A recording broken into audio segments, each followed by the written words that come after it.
आशा के मोती चैनल में आपका स्वागत है। भगवान राम से जुड़े अनजाने तथ्य।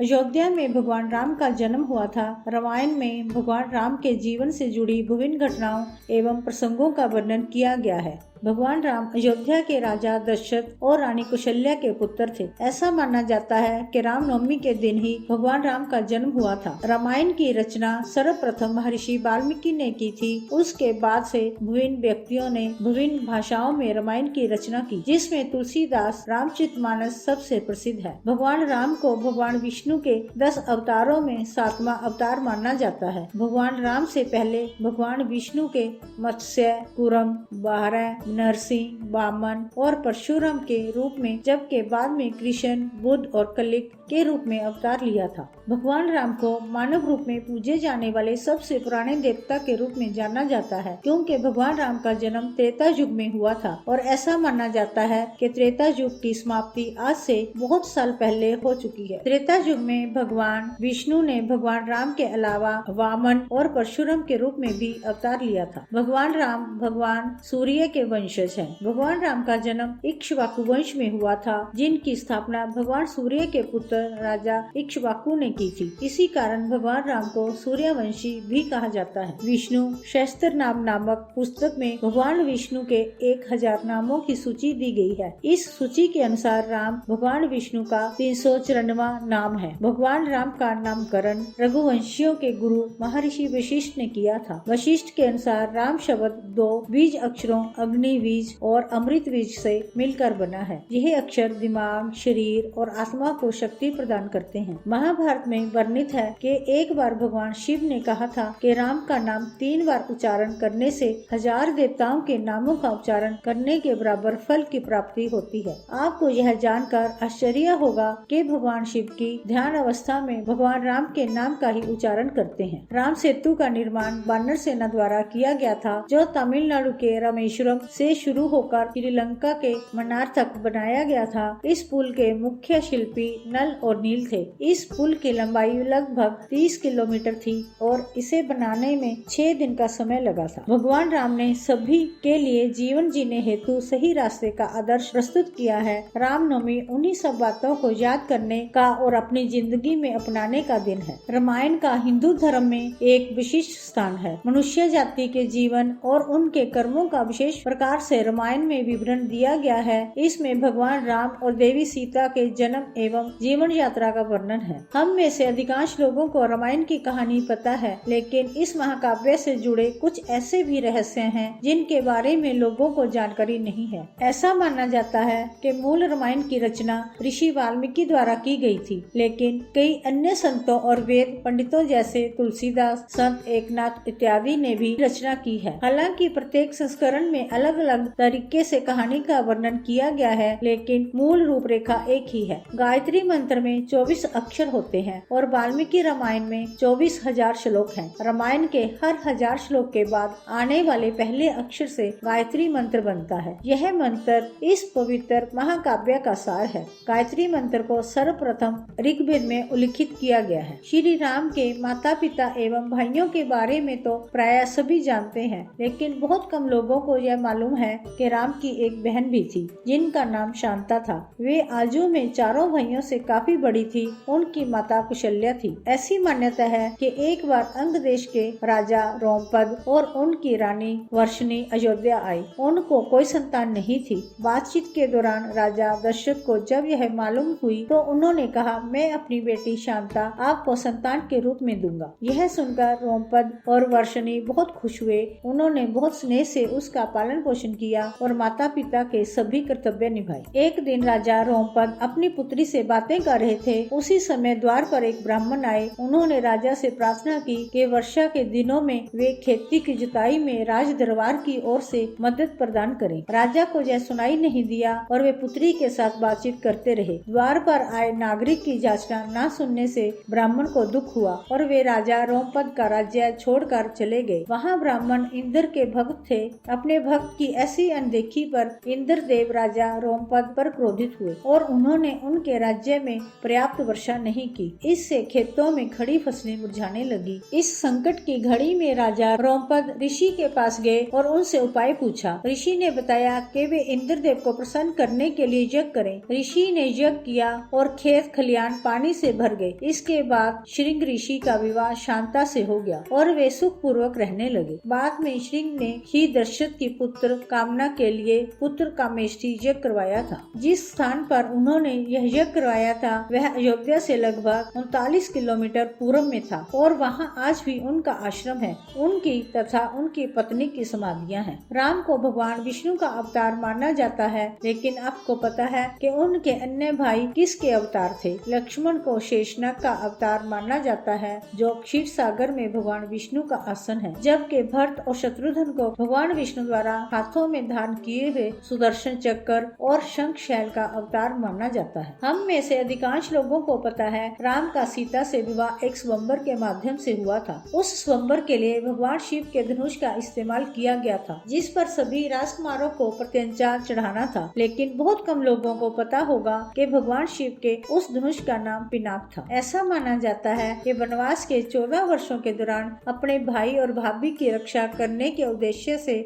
लक्ष्मण कभी सोते नहीं थे। इसके कारण उन्हें गुदाकेश के नाम से भी जाना जाता है। वनवास की पहली रात को जब राम और सीता सो रहे थे तो निद्रा देवी लक्ष्मण के सामने प्रकट हुई। उस समय लक्ष्मण ने निद्रा देवी से अनुरोध किया कि उन्हें ऐसा वरदान दें कि वनवास के 14 वर्षों के दौरान उन्हें नींद न आए, वह अपने प्रिय भाई और भाभी की रक्षा कर सके। निद्रा देवी इस बात पर प्रसन्न होकर बोली, अगर कोई तुम्हारे बदले 14 वर्षों तक सोए तो तुम्हें यह वरदान प्राप्त हो सकता है। इसके बाद लक्ष्मण की सलाह पर निद्रा देवी लक्ष्मण की पत्नी और सीता की बहन उर्मिला के पास पहुंची। उर्मिला ने लक्ष्मण के बदले सोना स्वीकार कर लिया और पूरे 14 वर्षों तक सोती रही। रामायण महाकाव्य की कहानी के बारे में हम सभी जानते हैं कि राम और सीता लक्ष्मण के साथ 14 वर्षों के लिए वनवास गए थे और राक्षसों के राजा रावण को हराकर वापस अपने राज्य लौट आए थे। हम में से अधिकांश लोगों को पता है राम लक्ष्मण सीता ने कई साल वन में बिताए थे, लेकिन कुछ ही लोगों को उस वन के नाम की जानकारी होगी। उस वन का नाम दंडकारण्य था,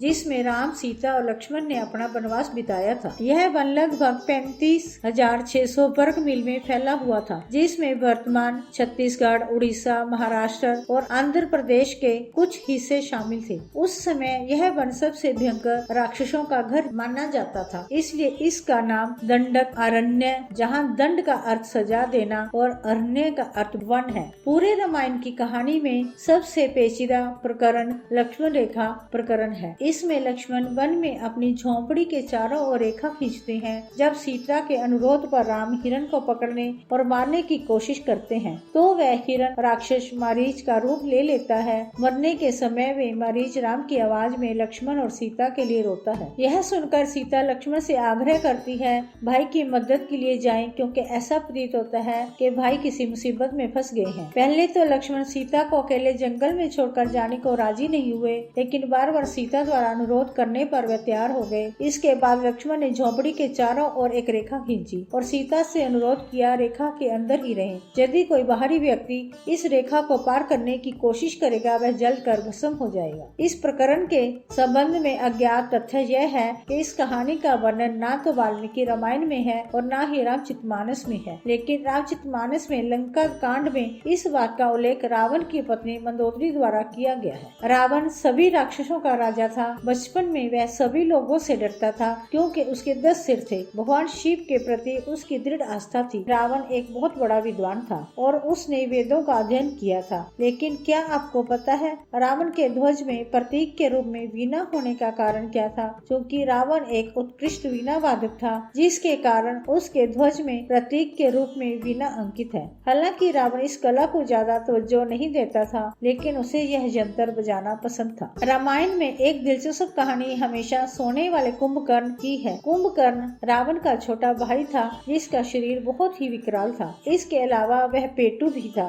रामायण में वर्णित है कुंभकर्ण लगातार 6 महीनों तक सोता रहता था और फिर सिर्फ एक दिन खाने के लिए उठता था। लेकिन क्या आपको पता है कुंभकर्ण सोने की आदत कैसे लगी थी? एक बार एक यज्ञ की समाप्ति पर प्रजापति ब्रह्मा कुंभकर्ण के सामने प्रकट हुए और उन्होंने कुंभकर्ण से वरदान मांगने को कहा। इंद्र को इस बात से डर लगा कि कहीं कुंभकर्ण वरदान में इंद्रासन न मांग ले। उन्होंने देवी सरस्वती से अनुरोध किया कि वह कुंभकर्ण की जीवा पर बैठ जाए, जिससे वह इंद्रासन के बदले निद्रासन मांग ले। इस प्रकार इंद्र की ईर्ष्या की वजह से कुंभकर्ण को सोने का वरदान प्राप्त हुआ था। रामायण की कहानी के अंतिम चरण में वर्णित है कि राम और लक्ष्मण ने वानर सेना की मदद से लंका पर विजय प्राप्त करने के लिए एक पुल निर्माण किया था। ऐसा माना जाता है यह कहानी लगभग बहुत पहले की है। हाल ही में नासा ने श्रीलंका और भारत को जोड़ने वाले एक मानव निर्मित प्राचीन पुल की खोज की। नासा के उपग्रह द्वारा खोजे गए इस पुल को आदम का पुल कहा जाता है और इसकी लंबाई लगभग 30 किलोमीटर है। रामायण की पूरी कहानी पढ़ने के बाद हमें पता चलता है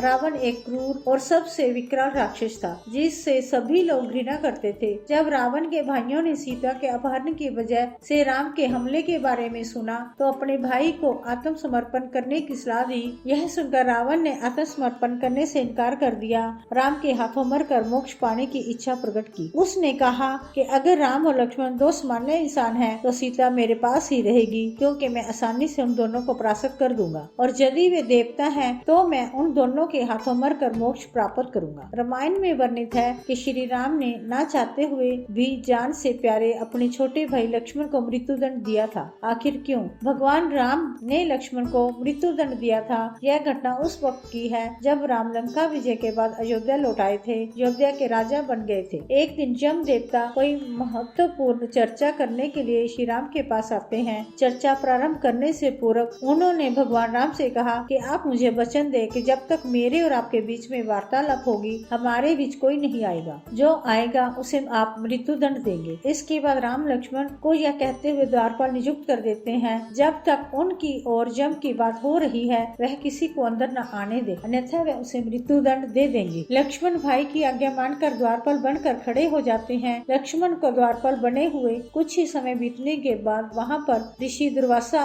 का आगमन होता है। जब दुर्वासा ने लक्ष्मण से अपने आगमन के बारे में राम को जानकारी देने के लिए कहा तो लक्ष्मण ने विनम्रता के साथ मना कर दिया। इस पर दुर्वासा क्रोधित हो गए और उन्होंने संपूर्ण अयोध्या को शाप देने की बात कही। लक्ष्मण ने शीघ्र ही यह निश्चय कर लिया कि उनको स्वयं का बलिदान देना होगा ताकि वो नगर वासियों को ऋषि के श्राप से बचा सके, और उन्होंने भीतर जाकर ऋषि दुर्वासा के आगमन की सूचना दी। अब श्री राम दुविधा में पड़ गए, क्योंकि उन्हें अपने वचन के अनुसार लक्ष्मण को मृत्युदंड देना था। इस दुविधा की स्थिति में श्री राम ने अपने गुरु वशिष्ठ का स्मरण किया और कोई रास्ता दिखाने को कहा। गुरुदेव ने कहा कि अपनी प्रिय वस्तु का त्याग उसकी मृत्यु के समान ही है। तुम अपने वचन का पालन करने के लिए लक्ष्मण का त्याग कर दो। लेकिन जैसे ही लक्ष्मण ने यह सुना तो उन्होंने राम से कहा कि आप भूल कर भी मेरा त्याग नहीं करना। आपसे दूर रहने से तो यह अच्छा कि मैं आपके वचन का पालन करते हुए मृत्यु को गले लगा लूं। ऐसा कहकर लक्ष्मण ने जल समाधि ले ली। ऐसा माना जाता है कि जब सीता ने पृथ्वी के अंदर समाहित होकर अपने शरीर का परित्याग कर दिया तो उसके बाद राम ने सरयू नदी में जल समाधि लेकर पृथ्वी लोक का परित्याग कर दिया। जय श्री राम।